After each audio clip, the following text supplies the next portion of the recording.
नमस्कार। आइए बात कर लेता हूँ। सबसे पहले मैं कनिष्ठा उंगली के बारे में।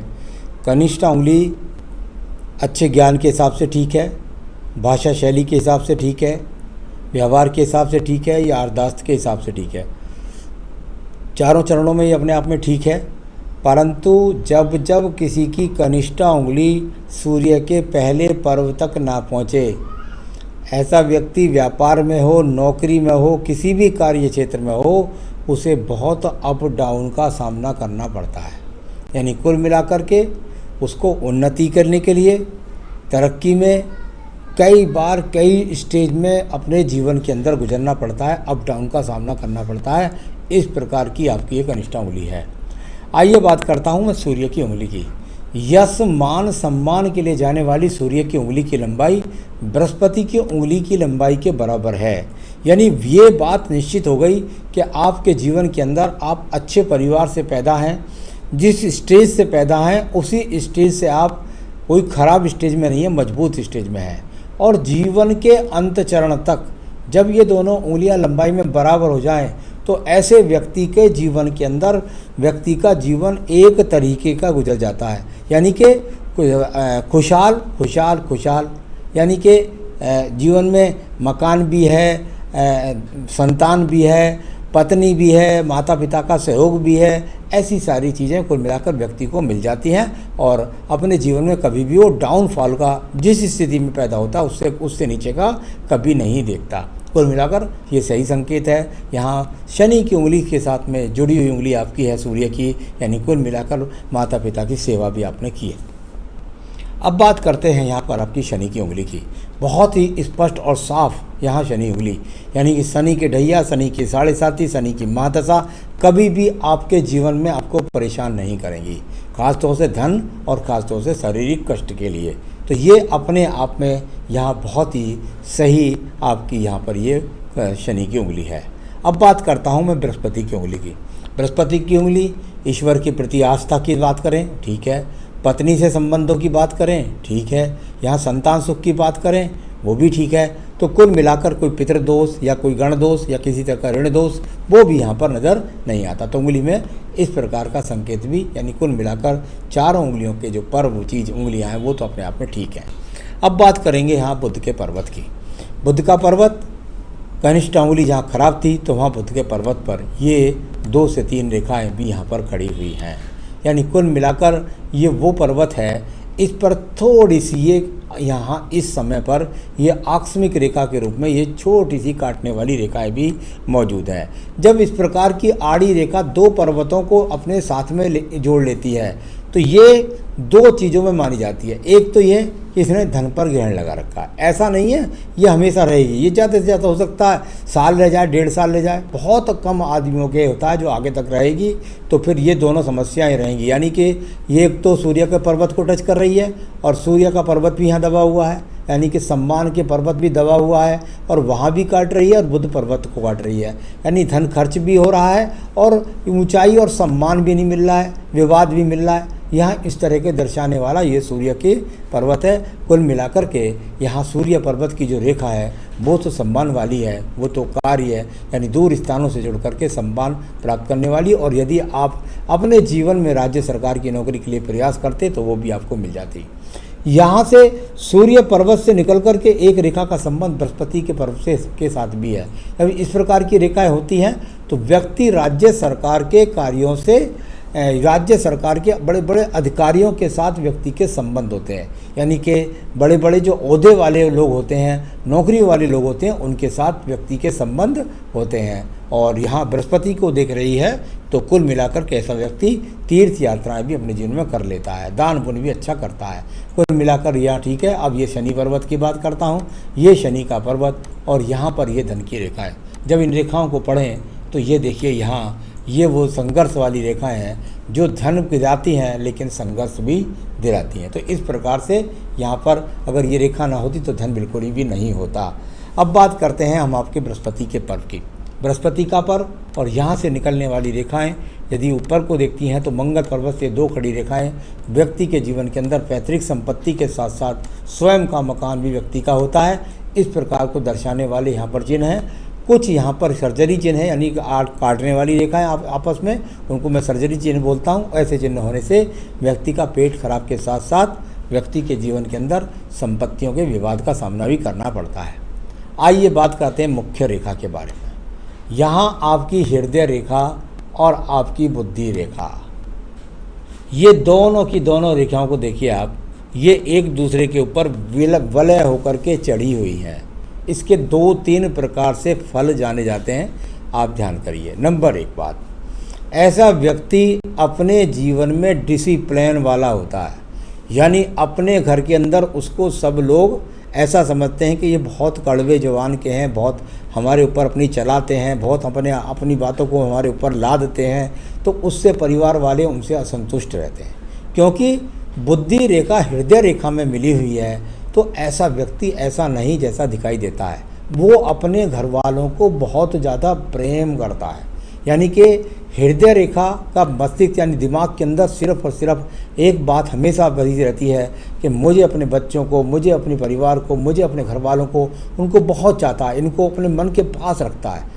भले वो घर वाले ऐसे समझते हैं उसे कि वो डिसिप्लिन, मतलब हमें बहुत डांटते पीटते रहते हैं, लेकिन वो उनको बहुत अपने मन के अंदर रखता है।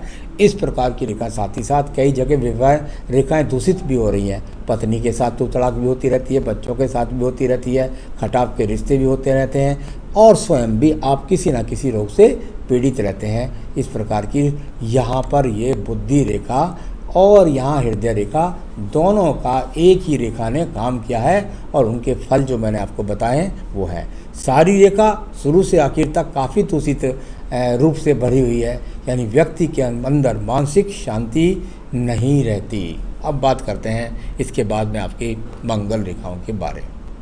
आइए मंगल पर्वत पर प्रथम पर्व पर चलते हैं। ये वो रेखाएं हैं जो यहाँ से निकलती हैं तो कर्म रेखा के रूप में जानी जाती हैं। यहाँ पर छोटे मोटे एक्स के चिन्ह भी हैं जो आपको अगर आप देखेंगे तो आपको ज़्यादा अच्छे नज़र आएंगे, मुझको भी नज़र आ ही रहे हैं। तो वो थोड़ा सा विवाद यानी ज़मीन जायदाद के विवाद के लिए जानी जाती है। संघर्ष की बात है, संघर्ष व्यक्ति करता रहता है, इसमें कोई भी शक नहीं है। अब बात करेंगे हम यहाँ पर सीधा आपके जो है बुद्धि रेखा की, मैं बता ही चुका आपको, द्वितीय मंगल पर्वत की। ये द्वितीय मंगल पर्वत और यहाँ से निकलने वाली रेखाएं जब इस प्रकार से जाकर के और सूर्य पर्वत की तरफ देखें तो विवादों के साथ साथ व्यक्ति का संबंध भी रहता है, परंतु झगड़े झंझट मुकदमों में अंततः व्यक्ति को विजय की बहुत ज़्यादा संभावना भी रहती है। तो कुल मिलाकर ये सब चीज़ें यहाँ पर हैं। अब बात करेंगे इसके बाद हम आपकी सीधा यहाँ पर आपके चंद्र पर्वत से निकलने वाली रेखा। ये रेखा यहाँ से चंद्र पर्वत से निकली है, बुद्धि रेखा के साथ संबंध बना रही है, भाग्य रेखा के साथ संबंध बना रही है। यानी कुल मिलाकर के आप अपने जीवन के अंतर्गत दूर स्थानों से जुड़ करके या अपना माल दूर दूर तक स्थान तक बेच करके या दूर दूर के लोग आपसे माल खरीद कर ले जाते हों, तो इस प्रकार के संबंध यहाँ बनाने वाली ये इनको हम बोलते हैं प्रगति रेखा। तो वो ये प्रगति रेखाएं जो ऊपर की तरफ देख रही हैं लगातार, उनका मैंने आपको ये फल बताया। अब आइए व्यापारिक रेखा को देखते हैं। व्यापारिक रेखा भी है आपके अंदर, शुक्र पर्वत से निकले और व्यापारिक रेखा टूट करके यहाँ पर इस प्रकार से चले, यानी कि यहाँ पर्वत तो ठीक था लेकिन यहाँ रेखाएं टूट कर चली। अगर पर्वत से ठीक रेखा निकल करके और बुध पर्वत को देखती है तो व्यापार के अंदर अड़चने नहीं आती हैं। यहाँ इस प्रकार से रेखाएं एक दूसरे को टूट करके चलते हैं तो व्यक्ति के जीवन में काफ़ी अड़चनों का सामना उसे करना पड़ता है। तो कुल मिलाकर व्यापार में अप डाउन की स्थिति को दर्शाने वाली ये रेखाएं भी हैं। अब बात करते हैं हम इसके बाद में शुक्र पर्व के बारे में। भाग्य रेखा देख लेते हैं पहले।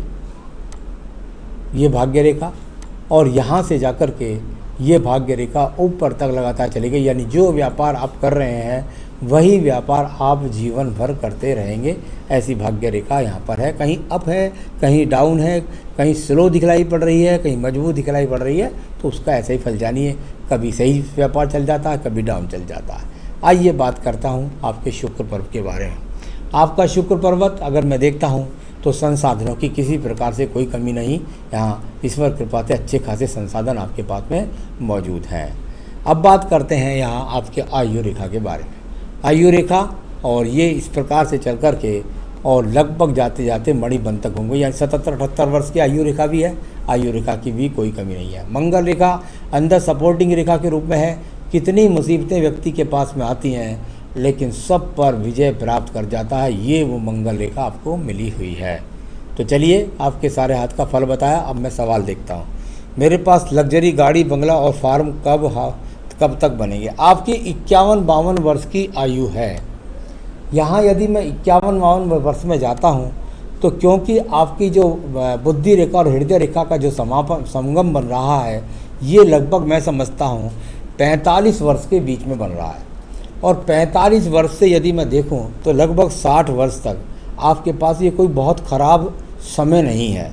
यानी कुल मिलाकर के अगर आपके पास ये चीज़ें आनी हैं तो यहाँ कोई ब्रैकेट तो बन नहीं रहा, तो हो सकता है कि संपत्ति आप पत्नी के नाम से ना ले रहे हों।